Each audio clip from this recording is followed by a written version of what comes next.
Hello, America. How are you? Kevin McCormick here with the McCormick View. We appreciate you tuning in to us. Hey, make sure that you follow us on Facebook, facebook.com, the McCormick View. That's where our Facebook page is. And you can actually like us once you get there. We would really appreciate that. Keep the comments coming through Facebook and email. Our email address is kevin@alchemediacreative.com. Listen, got some good stuff that I want to talk to you about today. Everybody has heard about the Roland Martin tweet scandal, whatever you want to call it. Tweetpocalypse is the word that I'm going to use for that, in terms of what he said for his Super Bowl tweet and the amount of hot water that it got him in. We've said this before, folks, on the McCormick View.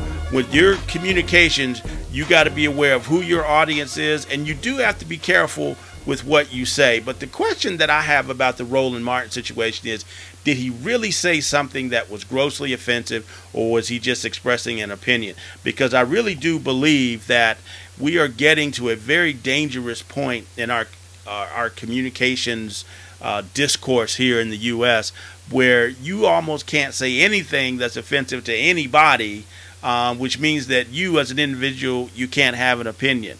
Now, I'm going to read to you the tweet of Roland Martin. If you haven't already seen it, I'm going to read it to you. It says, if a dude at your Super Bowl party is hyped about David Beckham's H&M underwear ad, smack the ish out of him. Ish is a stand-in word for the S word, one of the dirty seven that George Carlin used to joke about years ago.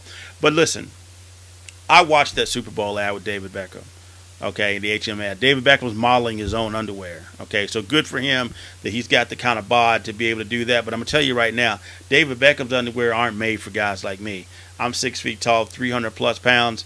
There ain't no underwear at H&M by David Beckham that's going to fit my big behind. Okay, that point aside, I personally didn't find Roland Martin's comments offensive.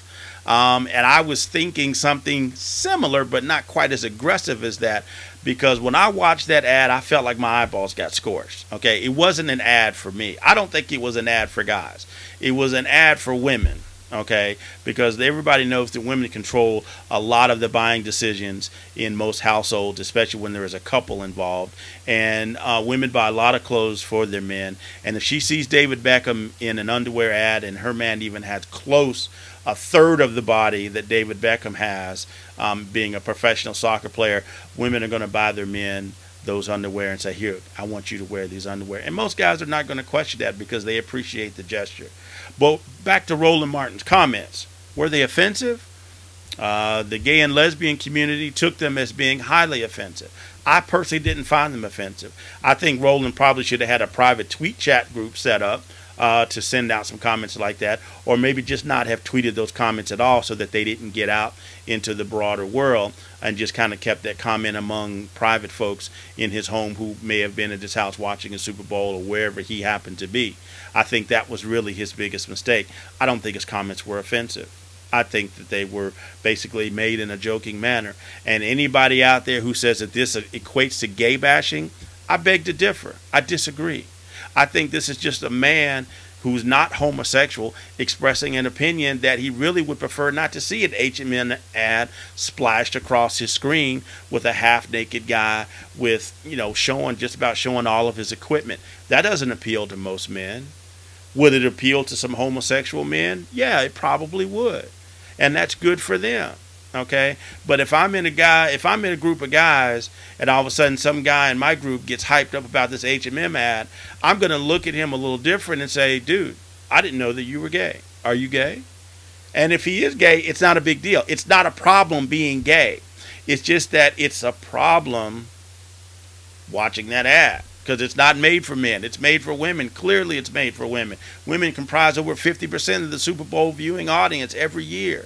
So the ad was targeted specifically at women to get them excited about the product, of which they would then perhaps go and buy some for their husbands or their boyfriends or whomever, and get them to wear those products. It was a brilliant move on David Beckham's part, a brilliant move on H&M's part to use him as their spokesperson. I have no problem with that. I have no problem with Roland Martin's tweet. I do have a problem with the strength of the hammer at which CNN came down on Roland.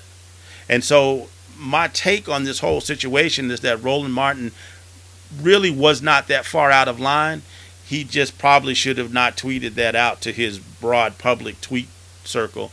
He should have tweeted that on a private tweet circle, and I'm sure he probably has one of those. And if he doesn't, he's going to get one real soon. I can about guarantee you that. Okay, I think CNN came down too hard on him with the suspension, and I think that the folks at the Gay and Lesbian Alliance overreacted to this. Hypersensitivity, I think, is what's going on now in the discourse of American communication. We are hypersensitive to anything that anybody says that could even remotely be offensive. Okay, as a person of color, a black person, we've been going through this for hundreds of years, folks. We've got thick skins. We know how to deal with it. All right. Those of you who are coming up in the civil rights movement, i.e. the gay and lesbian movement, you got to get some thicker skin, because this is not going to stop. Okay, this is not going to be the last time. And if people are willing to put this out on a tweet, I can guarantee you that in the private homes with the door closed and the windows locked where no one else can hear except trusted family and friends, the comments are a lot worse. And so you have to learn to deal with that. Hey, folks, that's my view, the McCormick View. We do hope that you'll come and comment with us on our Facebook page, facebook.com/the McCormick View.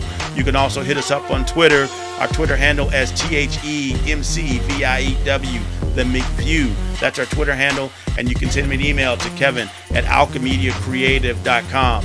Kevin@alchemediacreative.com. Folks, that is my view. I call it the McCormick View. I thank you for supporting us. Look forward to the next McCormick View. Until the next time, go out and do something great and have a great day. Thanks, folks.